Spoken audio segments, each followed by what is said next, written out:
been doing this for about 2 years now. And if you look on the next slide, it's kind of a list of topics that we've gone through. Up until this meeting, we were able to fit all of them on one slide, but now we had to chop off the first 5 that we did to make it all fit. And so today, as you guys can see, it's meeting number 21, it's tenant landlord relationships. Next month, we're gonna be fully focused on short-term rentals. And so that's what you're interested in. Hope to see you next month. And of course, the focus this month is on managing that relationship with your landlord or your tenant. Next slide, if you please, Scott. The cool thing, one thing that we've always been tracking, as you all know, we do a lot of data-driven approaches here, is the number of education hours, and then a little bit on the networking side is the amount of people we've had. So over the last 21 meetings or so, we've had over 2,500 hours of education. The way we measure that is if you signed in and for tonight, that would count as 2 hours of education. So all of those numbers is based off of people who signed in. People don't sign in, we're not able to track it. And then again, 876 people, that's how we got to that number. We usually do panels of 3 people, which is how we got to 52 industry experts who've been able to come to our stage to talk with us. All right, transactions. Oh, thank you. So as you guys see, that soundboard over there is feeling very lonely. And if anybody is very good at managing sound, we could use all the help in the world. As you can see, technology and this type of stuff is not exactly our strong suit.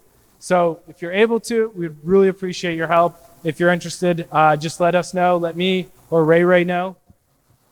This slideshow thing just totally messed things up. I forgot to introduce Ray. This is terrible. So as you guys know, Zach and I usually co-host this. Zach's out of the country, he's traveling. He'll get his classic Rees report where he's gonna do it on video anyways. But tonight, Ray is our co-host. If you guys can, please give a warm welcome. Big applause.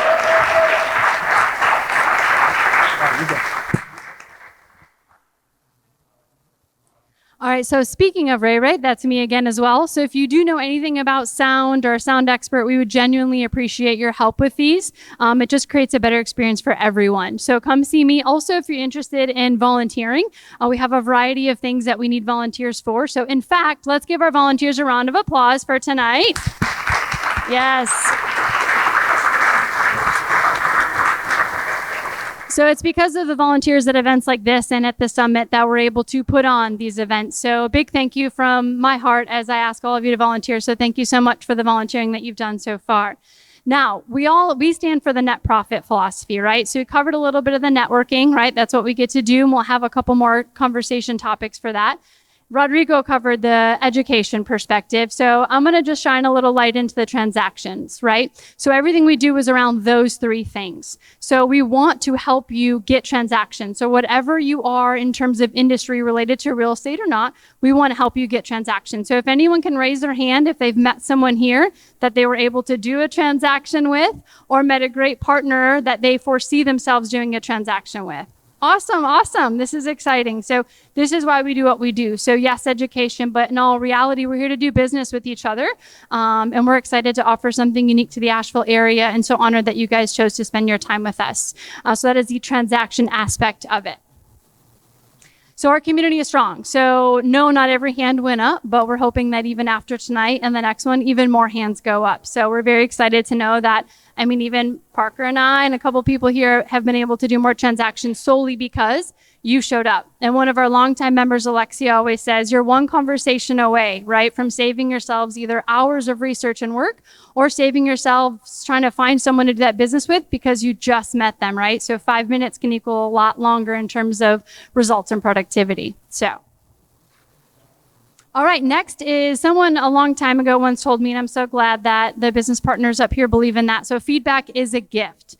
We want to do phenomenal things for y'all. So we have a couple ways you can give us feedback. One, of course, you can scan the QR code on your table and go ahead and give us feedback that way. Or if you're a little old-fashioned like myself, we have some paper, pens, and a fishbowl. So whether it's feedback on us, the topics in general, or if you have an idea or a topic you'd like to see us present on or like to see a panel on, please stop by on your way out and go ahead and put that idea in. We would love to review them. So This is a pre-recorded video. We have a Bluetooth speaker. We're going to try to put the mic next to it. And hopefully everybody hears really, really well all this important information. We will send the video with a follow-up email. So if it comes through a little choppy, we'll make sure you get the actual original so you can watch it on your own. It's about just around 10 minutes. So Scott, let's see what happens. What's going on, everyone? It's Zach. I'm coming not live, but direct from Valencia, Spain. So we're going to do an abridged version of the Rees report just to make sure that you guys get the data because things are happening. The market is shifting, and I think it's really, really important that we stay on top of this. Today's topic is basically going to be around supply and demand and pricing. So with that, we'll get right to it. I am going to share my screen. Our friend Zoom lets us do that. And here we go. We are going to be going over Buncombe County's August report. So this is the 42nd month we've been covering these numbers, and it's been rocket ship up and to the right ever since we started. And now we're trying to see we're starting to see some differences. So if you don't already know, my name is Zach Ruiz. I run the Rees Report and a sister company called REMC. And basically I'm kind of known as the keeper of the datas in the area. And I've been watching this, as I said, for 42 months in a row now. The Rees Report has a mission that is twofold. One is to equip realtors with these data-driven market insights through our 10-slide report, and that's what we're going to go over. And importantly, what's happening right now is to empower them with industry-leading training to become their client's local economist of choice. So every real estate professional, whether you're an investor or an agent, should know the market, and this is one of the best tools to get that done. So we're going to start with the graphs today because it tells the story. It's the most fun part. Right. Another way to say that is it's the pretty shapes and colors. If your eyes glaze over every time you see stuff like this, don't worry, I got you. All right. This is how to read the graph. So every graph is going to follow the exact same pattern. On the far right, you're going to see the report month. And in this case, it's August. To the left, you'll see another box, and that's the report month last year. So we'll get our year over year. Those numbers will also be called out. And then I add in 2 months to give a seasonality. So it's 15 months. So what was happening this time last year coming into the report? Let me just make sure everything's going well here. Okay, so every graph follows this pattern. So let's go over volume and activity. And all this slide is basically saying is how much real estate is being done. If you were going to add in all the listings that were for sale at any given time during the month, which is your red bar, to the homes that sold, closed, right? And those that went under contract in the month, well, excluding those that withdrawn and expires, which is kind of marginal considering the whole size of a county. This is all of the real estate that happens during the month. And all we're looking here is the size of the bar. And we can see that year over year, the bar has gone down. We see that we have that seasonal dip in the winter months, but we have not come back to the same levels as last year. And we're going to kind of talk about that. So on the right, we have our talking points that essentially say the last one will read overall volume was up 1% from last month, but down 13% from this month last year. This is kind of be the driving force in today's talk. This is the listing and pendings chart. So we're going to read it, right? So new listings increased 10% from last month. We're going to talk about that, but they were down 8% from last August. 6% less homes went under contract this month over month, and Buncombe had less homes going under contract than this month last year, down 32%. Right? And home going under contract is people thinking it's a good idea to buy at this price, right? That's what that says. So the pro tip, keeping an eye on the difference between homes added to the market, new listings, and those taken off by going under contract is the best way to gauge supply and demand. So what do I mean by that? This story tells the supply and demand, or the slide tells the supply and demand story. When the red bar, which is our new listings, is above the green line, and that green line represents what went under contract, then we've added more. We added more. But when it's below, we took more off. We did not replenish supply, and that's been keeping supply down for some time now. But we've been consistently adding supply lately. So if we go back to this month's chart, we can see March, April, May, June, July, and now August, we have replenished homes. Interesting, right? And we're going to talk about why I think that's so interesting. And here's a refrain that you're going to hear a couple times today. Supply and demand directly affects pricing. All right, so let's look at our home slide. Our home prices slide. The red bar is the average price. So if you add them all up and divide by how many sold, you get an average. And the green bar is the median sales price. So if you line them all up from the cheapest home to the most expensive home, what's right there in the middle? The median price. That's what that is, right? So we have an increase year over year. And even though, everyone's talking about prices decreasing, list prices certainly are. People are having to adjust their original asking price. But if we do a trend line on these two graphs, we can see that even though it's not stellar rocket ship as it's been, we are still increasing up and to the right. So we are 11% higher compared to last August. That's the year over year average. Excuse me. So home prices are still increasing. And that's curious. A lot of people are wondering why, right? This is true in Buncombe. It's true in a lot of areas, but they're wondering why, right? So what about interest rates? Supply and demand, that's great, but these homes are more expensive. So looking at interest rates, and this is the exact same period as the graph previously. This is from June until August of this month. You can see that interest rates have increased tremendously, and everybody is feeling that, right? So if we look at a mortgage calculator of this time last year, the interest rates were hovering around 5%. That would have been a $2,800 payment for our median home price, right, of $475. But if we do a 7% interest, which is where it's hovering right now, it's $3,400. Right. And so what does that mean? The year over year mortgage payments of $289 versus $3,400 is a 21% increase. So think about that. Don't worry about the sticker price of the home. It costs 21% more to own the median home. That's not nothing. Right. So mortgage payments, think about that. These are after tax dollars. This is money after you've already spent taxes, state taxes, and federal taxes, right? But did wages go up 21%? So let's look at it. Well, over the same period, more or less, right? Because these are lagging metrics. They don't have the most recent data. The most recent data is from some point in 2021. Well, it looks like real median household income has been going down. And given that inflation is not under control, we know that that has continued to be the case. So the payments are up, the prices are up, and income is at least stagnant or down. Well, real income, which is, taking into account inflation, is down. So the year over year median home price in August was last August was $450. This year is $470. So that's a 4% increase. We'll say it again. Supply and demand directly affects pricing. It is the king, right? Demand exceeds supply in our area. So some food for thought. Supply is limited, as we know. Demand exceeds supply, at least in our area. That is very, very, very true. Real wages have been declining, so people have less disposable income and money to spend on all this stuff. And yet payments continue to rise. This is a very interesting concoction here. So let's look at this. That same median price home at a 3.5% interest rate, which most people who are in that window of I should sell my home right about now are at 3.5% or less. Their monthly payment is $2,400 or less, right? So that means that the monthly payment now would be $1,000 more for a home that is probably comparable and, as we know, more expensive these days, right? Do you think that these homeowners will want to sell their homes to trade somewhat equally or maybe even down to pay more money?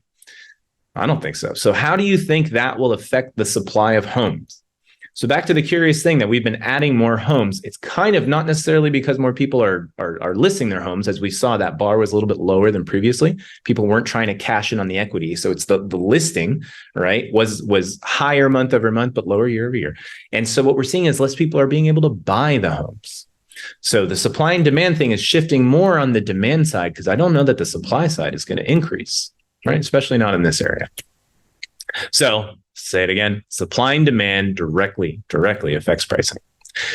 Moving on, we'll talk about days on market. It is taking a little bit longer to sell the home. That's what this graph is telling us. We can see that it's going up and to the right. But again, the median price or the median days on market, which is you line all the homes that sold in the first day until the ones that took hundreds of days, 50% of homes across all price ranges sold in 10 days or less. So if you have a listing, think about that. And if you're trying to buy a home and you see that it's stagnant without a price reduction, then you may want to consider putting a below ask offer. Finally, contract to close, or not finally, before last one, contract to close. This is largely out of your control, but it's what happens after you go under contract and how long does it take to close. Talk to your talk to your loan originators, your lenders, and your closing attorneys. They'll have a better answer. But across all price ranges in Buncombe County in August, it took about 47 days. Finally, we have contract to cash. Sellers got paid an average of 10 days faster after listing their homes, according to August sales data, which was about as fast as August 22. Again, that median, 50% of homes, whoa. So they're doing some work while I'm here, are closing in 53 days or less. All right. So if you have your copy of the Rees report, and if you don't, go to reesreport.com, you can see this by price ranges. So you'll get your new listings, your under contracts, your percentages, your pending ratios, all of that broken down instead of the macro market, which is what we just did, all of Buncombe County. You can get it for the micro market. It's your price range. And with that, I will give it back to Ray and Rodrigo, and I hope you guys are having a great one. I really wish that I could be at the Landlord Tenant one as a landlord myself. It's going to be incredible information. So enjoy, and I'll see you when I get back. Thanks. All right. Am I the only one pleasantly surprised that actually worked relatively well? I was, can't get the clicker to work. We've got that to work. That's incredible. All right. Try 2 for the clicker. Nope. All right. Whoops. Too many clicks. All right. So we're going to do table topics here.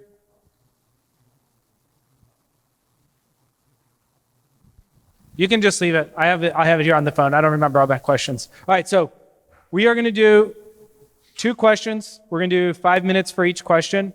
And again, this is just ideas to talk at your table or at the group in front of you about this, and then we'll bring up the panelists after this. So we'll do, well, actually, based on time, we'll do 3 minutes for each question. So question number 1 is share a story. Maybe it's a funny one, hopefully, of when there's a communication breakdown between yourself and a tenant or yourself and a landlord, whatever stage of life that you might be in. 3 minutes go, and then we'll do question number 2, discuss.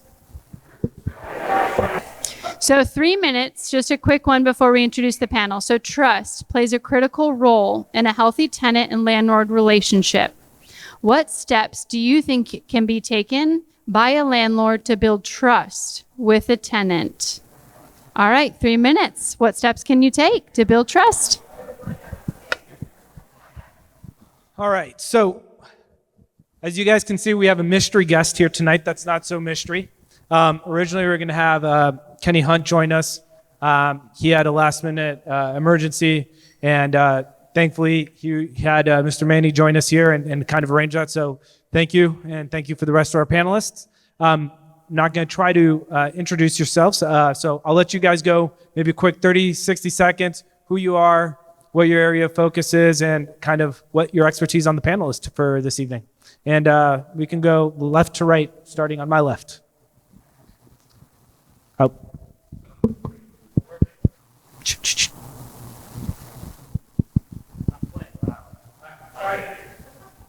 Hey everybody, I'm Ben Manny. I'm an attorney at Stone and Christie. It's about what I look like, I guess. I have done many landlord-tenant cases. I still do some. I do a lot of estate administration these days. I do some real estate work, and I do miscellaneous civil litigation that is not family law. I've been in Asheville for 13 years, something like that. My wife is from here. Anyway, that's about it. Hello. My name is Joe Knight. I am the magistrate assigned to be the judge in small claims. If you have been evicted in Buncombe County in the last 16 years, there is a 99 percentile that it was done by me. Of those judgments or evictions, there is a procedure. My guess is that of those evictions, the lockouts might be 5-7%. Things happen between the judgment and the potential lockout. Went to law school, Central Law School back in, graduated in 2000, practiced law, and then I grew up and became a magistrate. Good evening, everyone. My name is David Bartholomew, and I'm the Program Director for Homelessness Prevention at Pisgah Legal Services. So I regularly represent tenants in front of Judge Knight, sometimes against Benjamin Manning. I'm from Waynesville, North Carolina, went to the University of Georgia School of Law, and moved back to Asheville in 2018. And I'm excited to be here this evening. All right, thank you guys. We'll start opposite end this time for the first question is, what's the worst legal advice you've heard somebody receive or heard about somebody receiving for tenant landlord law? Well, that's I don't know if I can actually say the absolute worst. Certainly in family law, there's sometimes there's advice to keep fighting when there's a good offer on the table, and a lot of the worst advice I see is rejecting a settlement offer proposal that really is the best outcome that you can get through the court system. And so I would just say the worst advice is that you don't need legal advice to handle these cases, because most of my wins are when people just don't understand the process and they don't understand the timelines. And even though, because I don't represent them, they don't really trust what I'm saying, and they end up with a way worse deal. So I see that quite often in landlord tenant law. How about you? How about yourself, Mr. Knight? And since I'm no longer a practicing attorney, I want to make it real clear. Anything that I say is not advice. It is only information for your edification. Take with it what you want to do with it. It's your business. We'll go ahead and apply that standard for everybody speaking on the stage. Yes. The worst legal advice is, I looked it up on the internet, or the deputy said, or I was watching Judge Judy and there was an eviction case. Good legal advice comes from a knowledgeable person in the field that does the work. The second tier of reliable information is from a government agency, like the small claims office. We have our own self-help desk that I wrote all the material, or the North Carolina School of Government, or HUD if you're having to deal with Section 8. Same question, yes, sir. Yeah, I think of the list of questions that was sent to us, this is definitely what we could probably spend the most time on, and I agree wholeheartedly with what my friends up here have said. A lease is a highly regulated contract, and people don't realize that just because you put it in your lease doesn't mean that's the way it's going to go. The government of North Carolina has a very strong interest in making sure that the workforce has safe, plentiful housing at a decent price. And so these contracts are governed by law. You can't just put whatever you want in there. And I've had, and I'm sure Joe has seen and David has had situations where people put these bonkers things in their contract and think just because somebody signed it that it's going to work out for them. And that's just not the case. I guess to piggyback on what these guys said, the internet's not your friend with this. Just because you heard your friend who's a landlord was dealing with a tenant and X, Y, and Z worked out, it doesn't mean it's going to work out in your situation. I've probably handled, over 1,000 landlord-tenant cases. And although there's some similarities, they're all their own thing. And, because if you're a tenant, well, the landlord has to give you X, Y, Z amount of notice. Well, maybe they don't. If you're a landlord, well, here's the rule.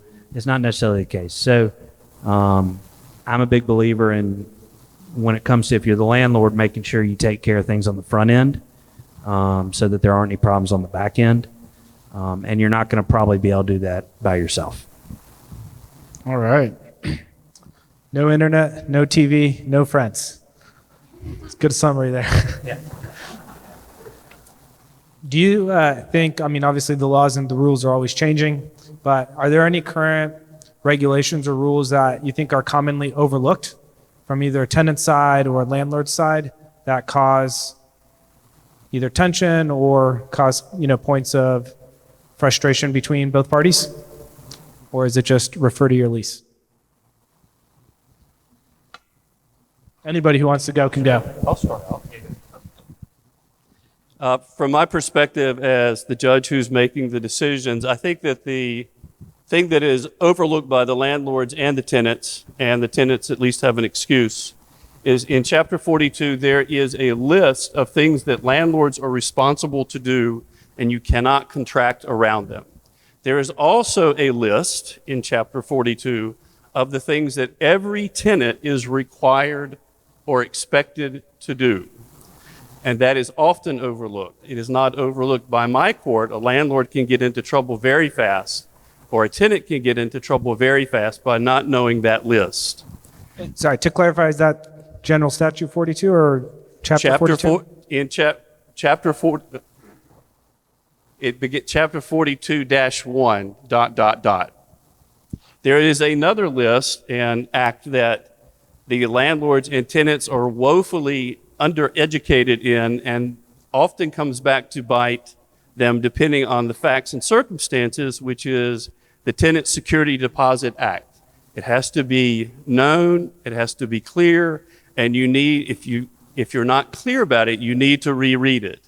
One of the most recent changes is a change from 30 days for a final accounting from the landlord to 30 days for an interim accounting and 60 days for the final accounting. That was a gift to the landlords by the legislature so that you would have a better idea of how much the repairs are going to be and the wear and tear is going to be to get the unit ready for the next tenant. So there are lists that tell you what you can do and cannot do, and there's a list for the tenant about how clean they need to maintain the unit. It really is worth forcing yourself to read the law.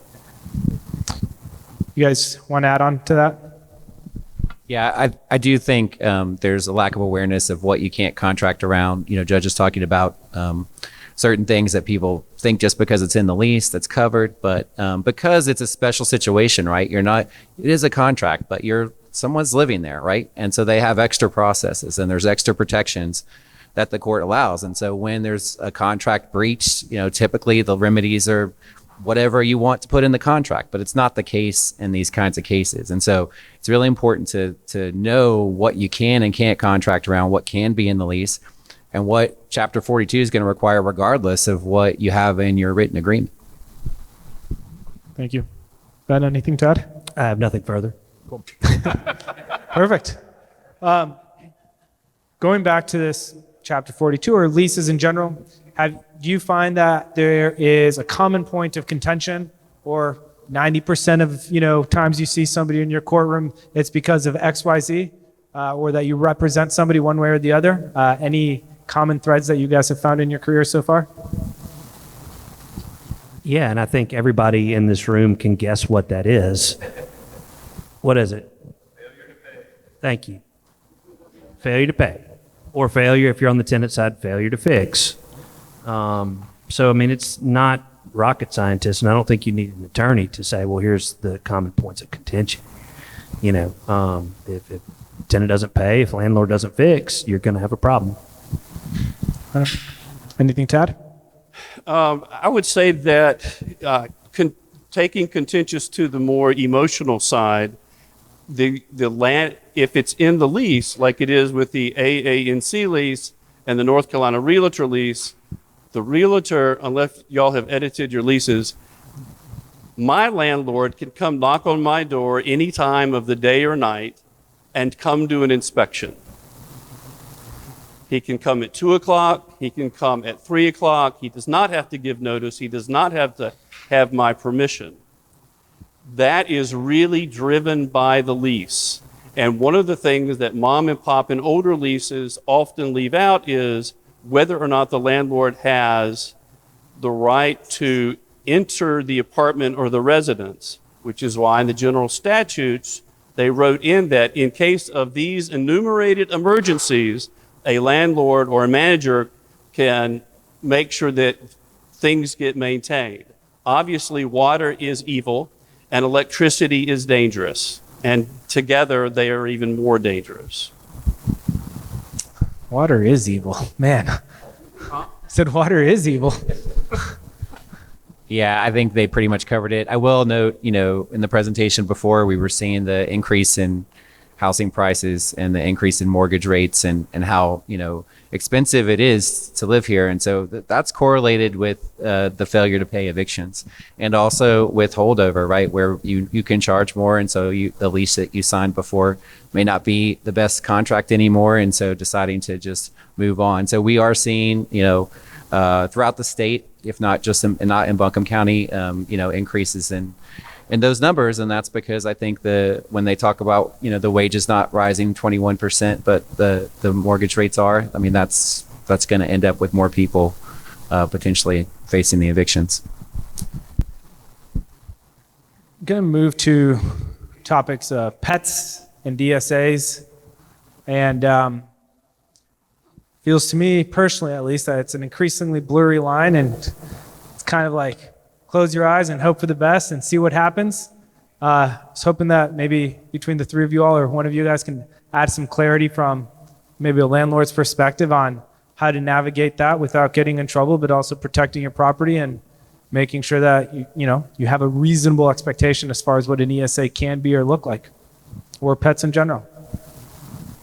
Well, I wish you all the best of luck. I mean, as in all things, I think trying to be reasonable is your best bet. And, lawyers, we like to kick around, well, what if they have an emotional support elephant? Well, they're supposed to let that. I don't know the answer to that. That's not going to happen. It's going to be a cat. Okay? It's going to be a cat. And, I would say be reasonable, do the best you can do.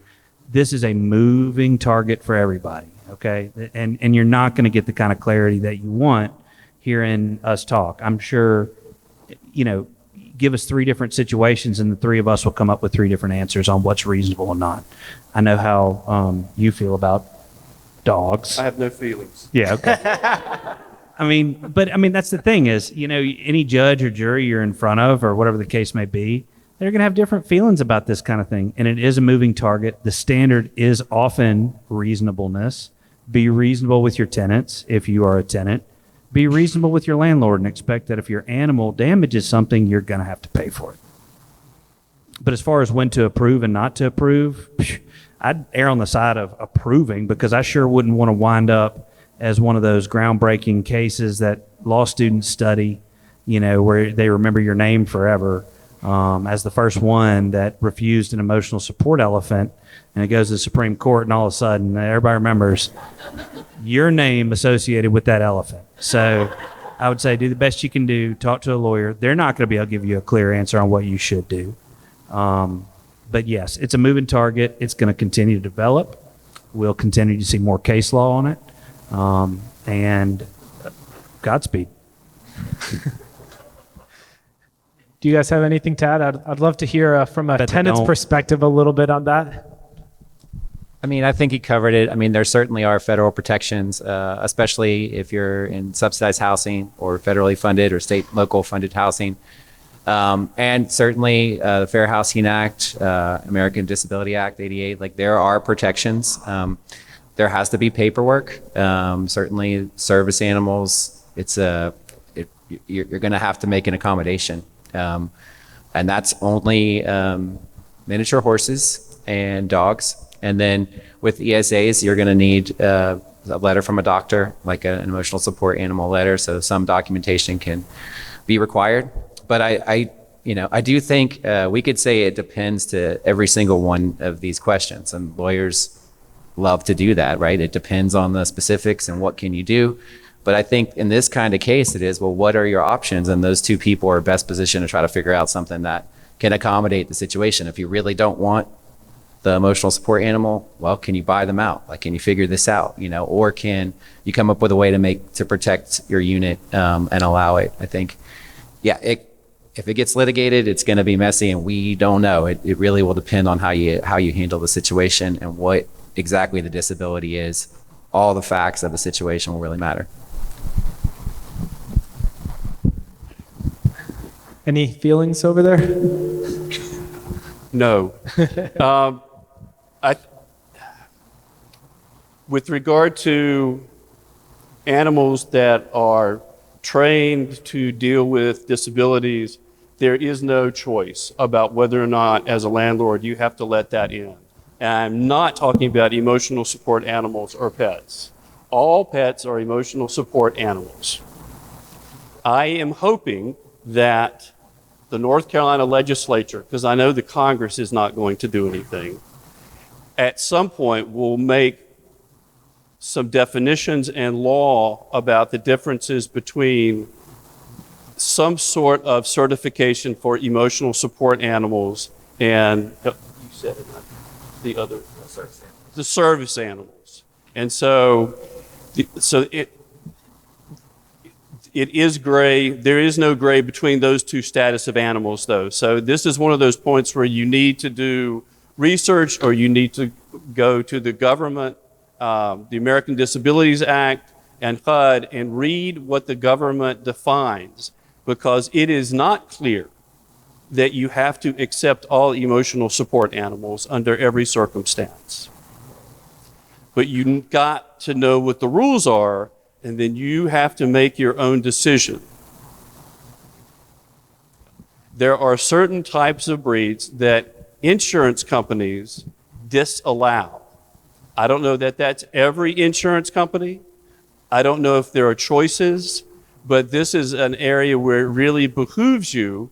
Maybe you should have a program with an expert about the difference between those categories of animals. All right, well, let's do an easier topic like security deposits. So I personally have always been from the belief that I don't like taking security deposits because it feels like it's just another reason to fight about something, where it creates more problems than it solves.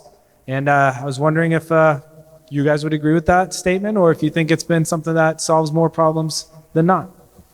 Whoever wants to start. I think it offsets the cost of turning over a residence.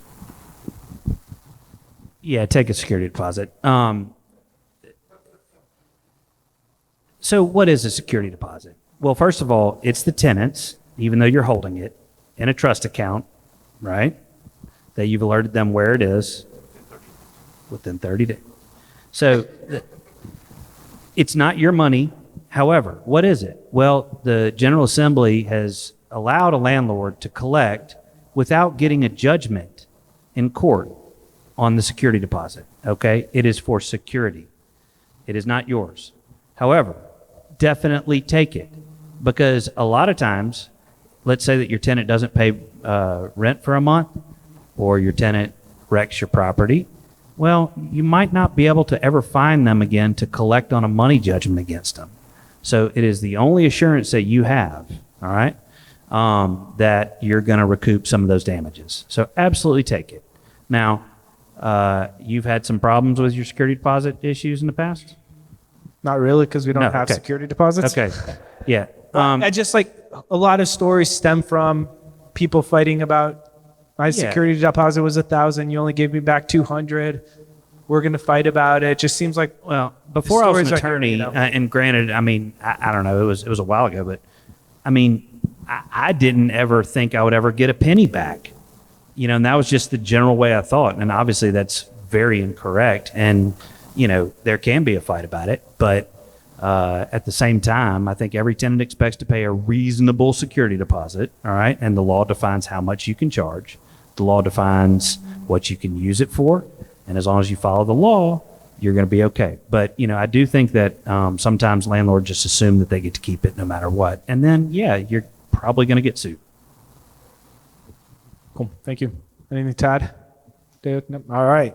So, are there any local laws or state laws or anything like that that you guys are looking at closely that's going to change the way you look at the tenant-landlord relationship, or any lease provisions that you're going to want to see different? Or is it nothing coming down the pipeline and kind of go about business as normal? COVID wasn't enough. Maybe it was the start of something more. I'll admit I don't follow the legislature's docket as well as I used to on this kind of stuff. So I don't know what they have in the works right now for anything like that. David would probably be the best position. I mean, I'd never want to predict what is coming out of Raleigh. That that's a tough game to play. I think certainly we saw the importance of rental assistance. It's running out in many places, but I think it prevented a lot of evictions. We saw the numbers drop, and a lot of landlords got paid in that situation. So, whether it's a choice we want to make as a society, I think there's good points on both sides, but we know we can reduce the number of evictions and all the transactional costs that come with them because we have hard data now at the eviction rates throughout the country while there was available rental assistance.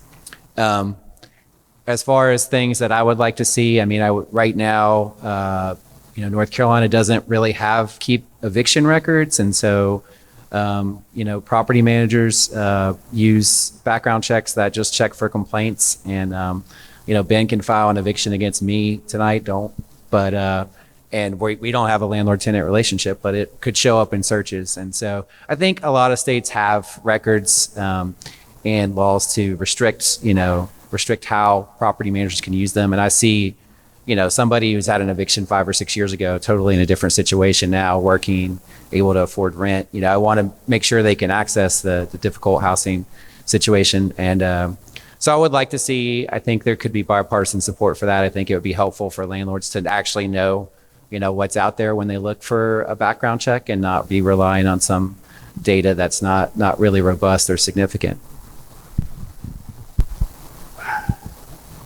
My first thought on your question sort of came to mind after when Ben was talking, or maybe it was David, I don't know, is when you're a landlord and you're looking to buy a rental property, the North Carolina general statutes, whichever local ordinances you're also under, Asheville, Black Mountain, Buncombe County, Montreat, those ordinances by the general statutes have the enforcement power of general statutes.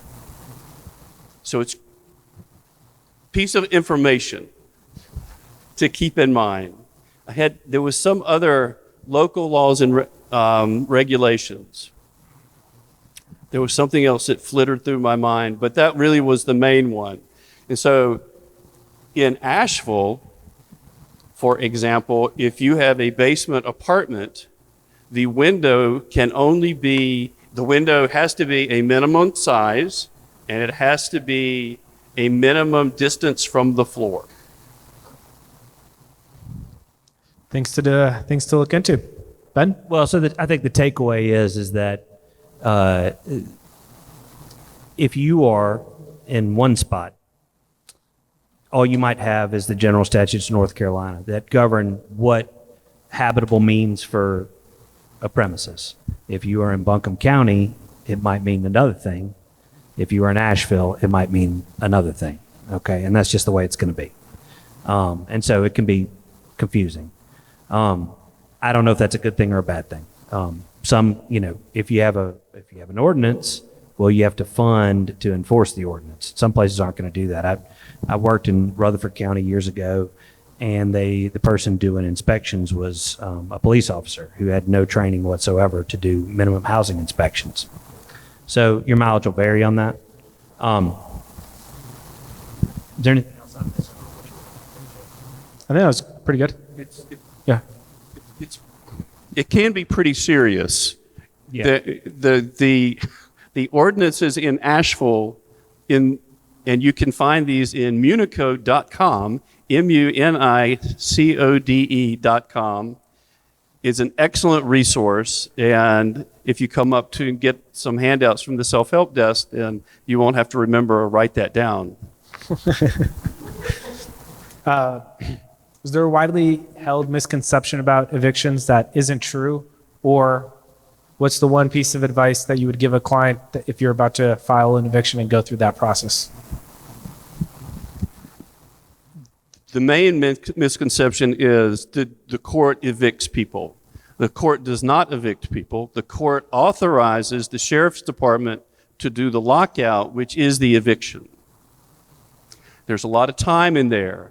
And what David was talking about earlier, it would be nice if there was a distinction in the public record about the difference between the judgment and whether or not there was ever a lockout that was necessary for the purposes of doing a background check, for instance. I really think the percentage of lockouts is very small. There's 10 days to appeal. There's, depending on the county that you live in, it's going to be at least 7 to 20 days before there's a lockout, and it could be longer. And so it also depends on when the landlord comes and files for the writ of possession, which sets that next stage, sets the next set of chips. The next domino to fall? Dominoes in effect. And so, for example, after the 10 days for appeal has passed, you can file for the writ of possession on that next day, on the 11th day, but you do not have to. You don't lose the ability to file the writ of possession. And there's not a time limit. Again, there's laws about what has to take place, but if you file the writ of possession within 29 days, then that's fine. If you wait a month, then you have to sign an affidavit that you haven't renegotiated the contract or accepted rent for the current time period, current month. That really is a clerk thing, and I really try to stay out of their offices. But there really is a huge difference between an eviction, a judgment of eviction, and the eviction itself. David or Ben? I just butted in. Misconception around evictions, or one piece of advice you would give a client before going down the route of an eviction? Well, one thing that I feel like I hear a lot, depending on who you're talking to. If you're talking to the tenant, they're going to say the landlord has all the rights. And if you're talking to the landlord, the tenant has all the rights.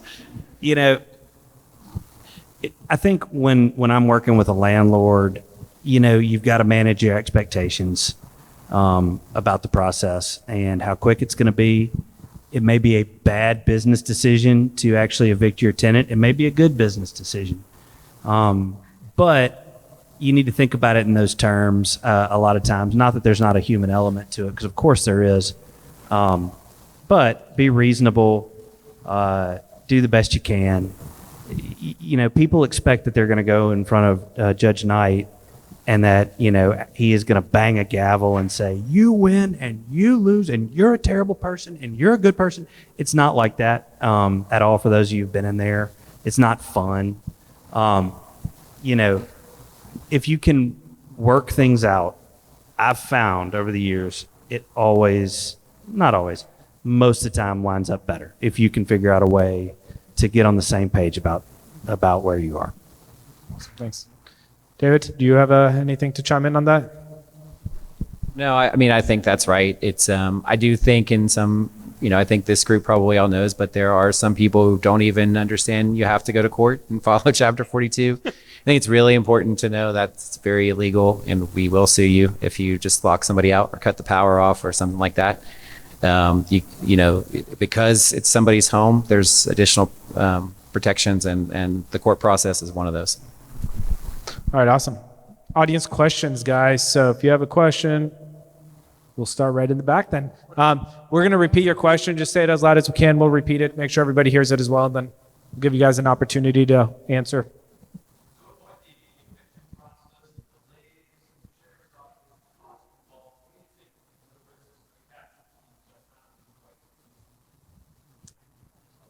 Well, So the question was, what's the benefit of doing cash for keys versus going through the whole eviction process? I know of one manager owner who does it that way. He has success with it most of the time. I would not. That's, again, information. He's successful for however he does it. I don't know. I've never been there when that conversation happens. But it's not just cash for keys. I do know that. It's multiple months of rent that the landlord gives that his tenants in the past so that they avoid the process. It's not free. I'm not free either. And so I think you have to make a business decision about whether it's worth it or not to go through the process and the time, or can you pay somebody off, get them out, get another tenant in there? Yeah, I mean, I think it depends again, on the situation, but Ben does cost money. It costs money to file the court papers. It costs money to go to court and not be working. So I think you want to look at that, before you decide to file.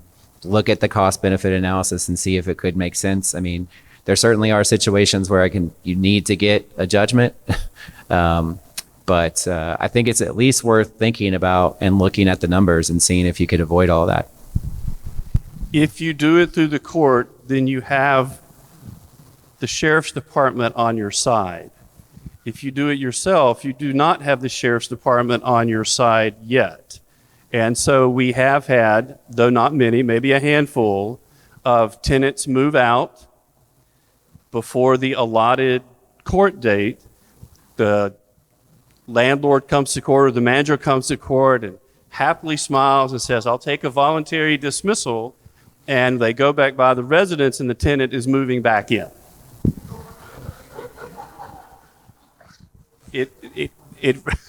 Totality of facts is something we heard in law school, thought we were going to throw up. But it really is a totality of facts analysis. And sometimes you're just going to be wrong. But I would hate the notion that I took a voluntary dismissal because I'm in a hurry. And I'm already there, the tenant's not here, he didn't pay me, or he broke the lease in some other way. It's not just to get the tenant out, it's to make sure the tenant stays out. All right, so we're going to go start in the back and work our way front. So Mike's first, second, third. Go, Mike.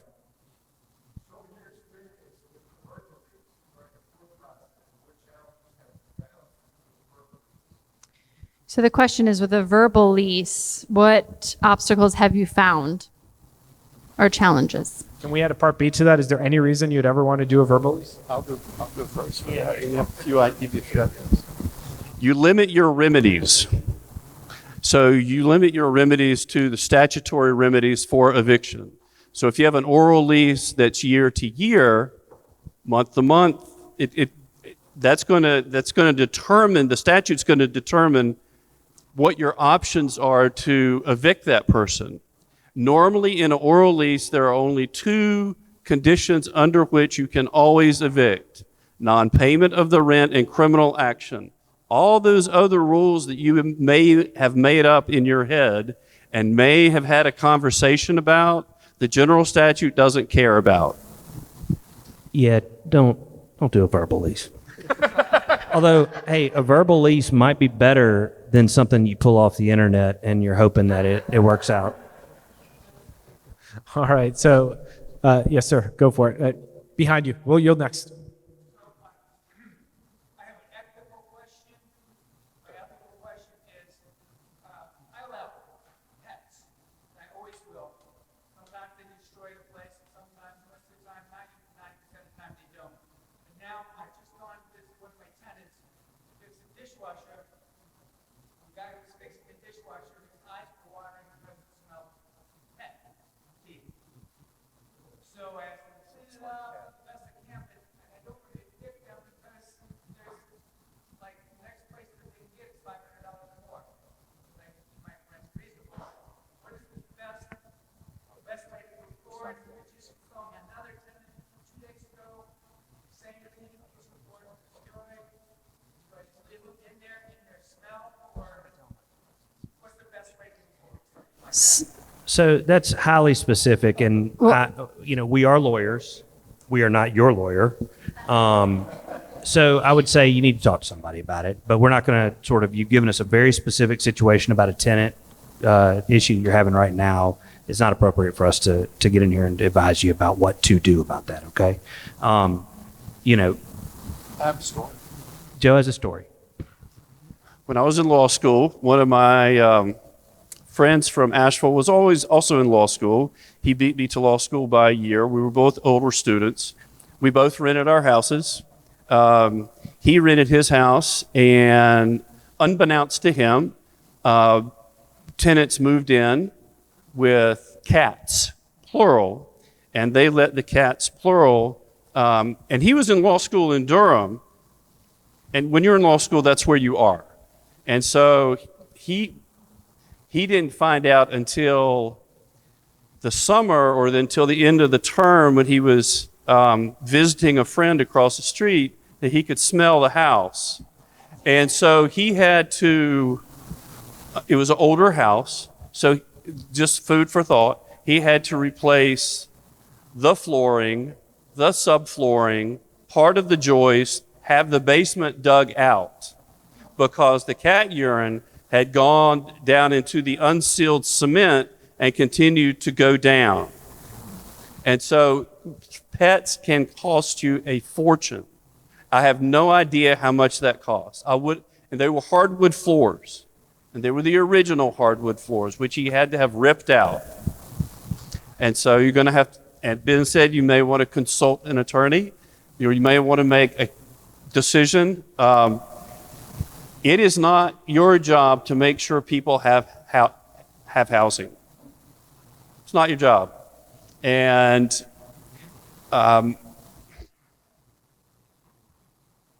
it's your investment. And when I've talked before, I've also pointed out to landlords, you and your tenants are in the business of making you money and providing them a place to stay. And if they're not good partners, then you need to think about what to do. You could sell the house. You could sell it to them. I mean, there are a myriad of options that you have. But you could have an extremely costly repair, far more than you imagine. And I'm sorry to pick on this gentleman, but just so y'all know, if you ask a question that starts out, my current tenant and I have a lease dispute, we're not going to answer the question, okay? Put it between the lines a little bit. Maybe you'll get an allegory from Joe or me or David on that kind of thing, okay? Maybe you have a friend that has a situation. Ask around in this room. I am sure you're not the only person who's experienced that. I know we've gone through multiple of those situations all the time, and man, there's not a right answer that we've found that works every single time. But I think there's a lot of people, if you ask around after the meeting, we'll probably get some interesting feedback. All right, Steve, what's your question? My question is in regards to the requirements that if somebody's not paying, you make a demand for rent. You have to wait 10 days. I think the lease that North Carolina Realtors have it does not require that. But do you absolutely have to wait 10 days? Depends on the lease. So when you demand rent, do you have to wait 10 days for that rent to be sent in? If you have an oral lease, you are stuck with holdover notices or the 10-day demand. If you have a written lease, your written lease is going to drive that totally. For example, in the AANC lease, it is explicitly clear that any breach of the lease, the landlord can file for eviction without any further notice or demand. That default clause or reentry clause, that provision is not part of consumer protection in North Carolina at this point.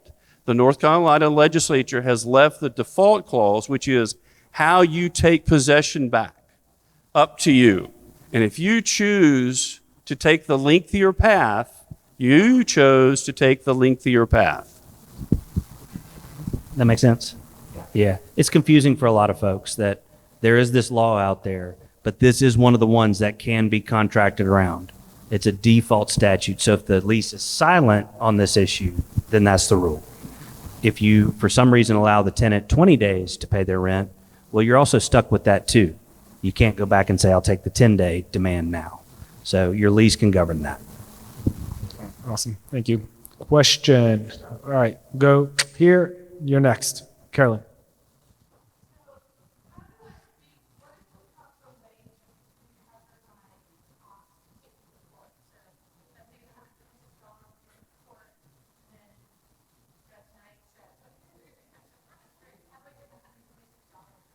So if you have to take a tenant to court, how can you recover those costs?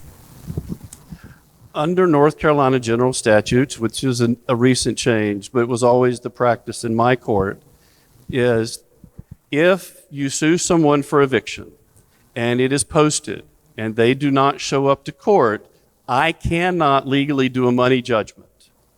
However, let's pretend that you win the eviction part. It has always been, and now is explicitly so, part of the general statute that you can sue for money owed. It's because the claim for money didn't get dismissed, it couldn't be heard. And so in Buncombe County, I met with the clerk of court to make sure we had a very elegant way to do this. Let's say that your file number is 230001. You're the first case of the year. You come in, you get possession. You still know where the tenant lives. You can turn around and fill out a complaint for money owed and a new summons using the same file number, and you only have to pay for additional sheriff service. This case, because it's a money owed, is going to be put out 30 days. It's going to go down the branch all by itself. That is your avenue to sue the tenant and attempt to get the monies that are owed. And if you think about it, having it put off 30 days is also to your advantage, because probably by then you will have an opportunity to get back in the residence and have a better idea of, oh, well, they owe me the rent, they stole the dishwasher, and so that exceeds the security deposit by $1,500. I'm suing for $1,500.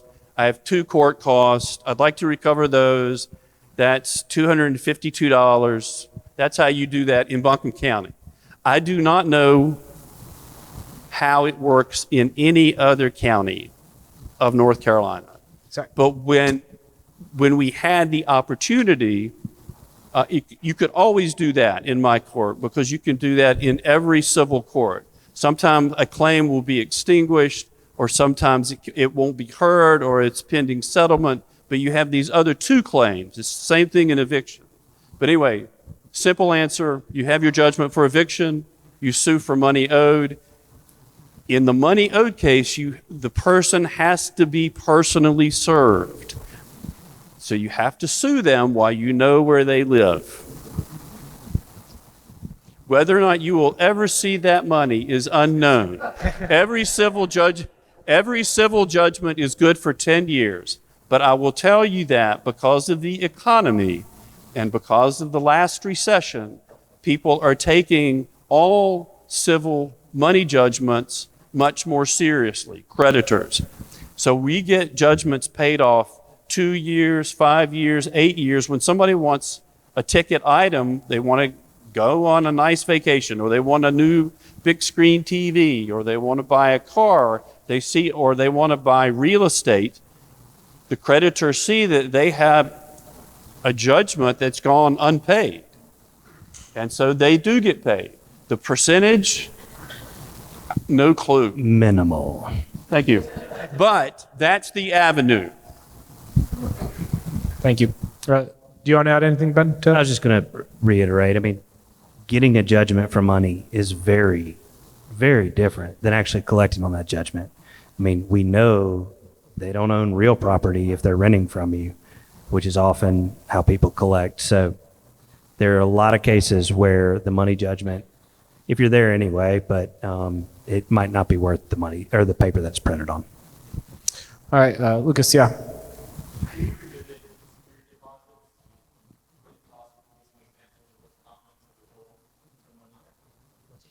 So what is a common example of when you would withhold that? We have a handout for that. It really is fact specific. I was getting ready to answer the last question because I think I have a good answer for it. Read the last Because question. It's the last question because it's the last question. It is not about emotion. How to begin to build a relationship with your tenant and vice versa. I think the tenant needs to know that you're taking your residents seriously, and you need to have evidence for court when you end up in court. You should have pictures of every unit, how it looks when people move in, and you should have a checklist. And now we have digital cameras, so you may take 5,000 pictures and you may not have but one trial. But you can delete all those pictures after you get rid of the tenant. You need to be ready for court. That's how you can build a good relationship of trust. Verify and trust. Digital pictures and a checklist. Before and after. All right, so get the handout.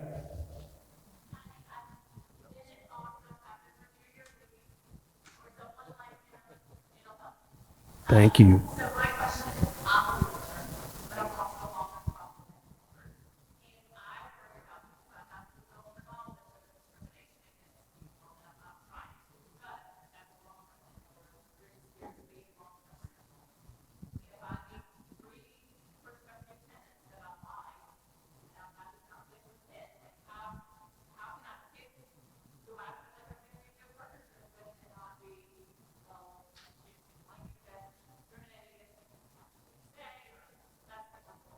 Phoebe, let's not have this conversation here. I mean, come on.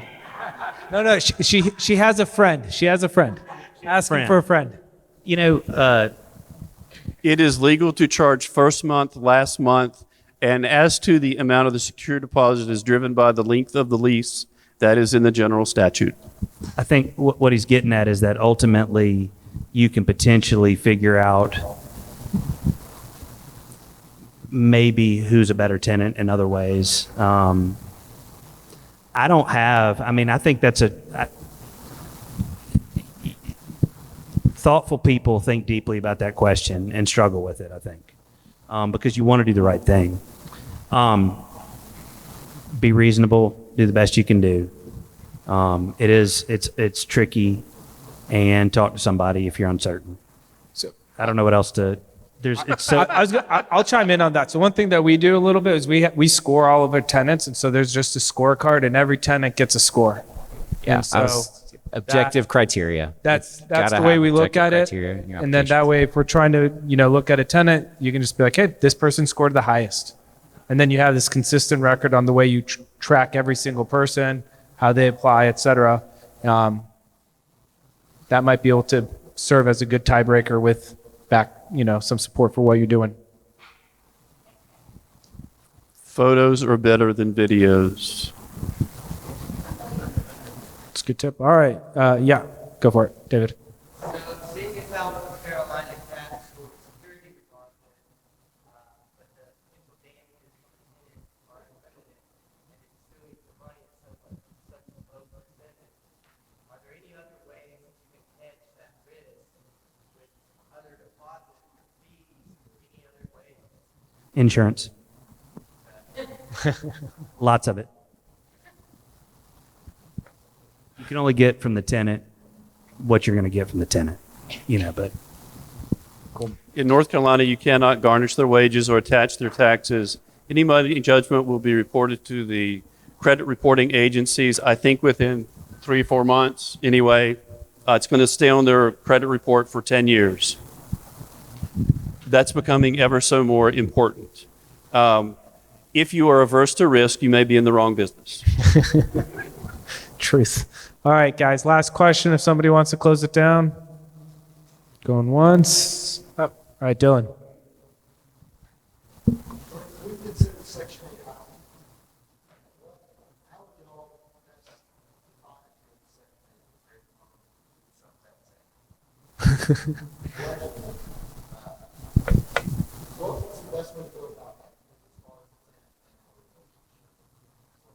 So can I rephrase that as like any insight on how to manage a good tenant-landlord relationship if they have government-backed housing? Are we focusing on the relationship or Section 8? The So- relationship with the tenant that has government-backed housing, whether it's Section 8 or some other sort of voucher. Section 8 has 71 programs. Is that about right? I think the focus, probably David, you can probably touch on this a lot. And some of those programs have their own leases that override any lease that you may have. So it's not Section 8, it's Section 8 times 161 programs. And so which is the reason why if you come to my court, when you come, I say, Matt, I need to see the lease and the last notice, your last written communications. The reason is that the lease drives court. Yeah, I'll say, I mean, on the summary ejectment complaint, you have to decide, you have to check whether it's conventional or a public housing. So there are going to be additional requirements. What I would say, if you're in Buncombe County, Thrive is an organization really trying to engage landlords, and there's a lot of incentives. And the other thing about, taking government subsidies is that check is always there, right? I mean, if you've suffered some non-payment issues, this is a program that ties the tenant's base rent to their income. So when they lose their job or they have health issues or some other problem happens, like their rent drops to zero and you get the same amount of money. So I don't think it makes sense for everyone, but I do think, it's worth checking into. Certainly if you're going to do it, as Judge was saying, I mean, there's a lot of different kinds of programs. They come with their own rules. So it's not just state law here around an eviction. It's federal law around the voucher, the subsidy that they have a property interest in. So Own appellate federal cases as well. So one case that is worthy of pointing out is if you get to the point with a tenant where you have given them notice to be out and you get your Section 8, you can't accept any rent. You can't accept the rent from the tenant, and you can't accept it from the government. Well, this government has sent it to you. The most recent case that I know about is you have to send the money back to the government for that tenant. You don't get to keep it. So education from reliable sources. I sound like a broken record.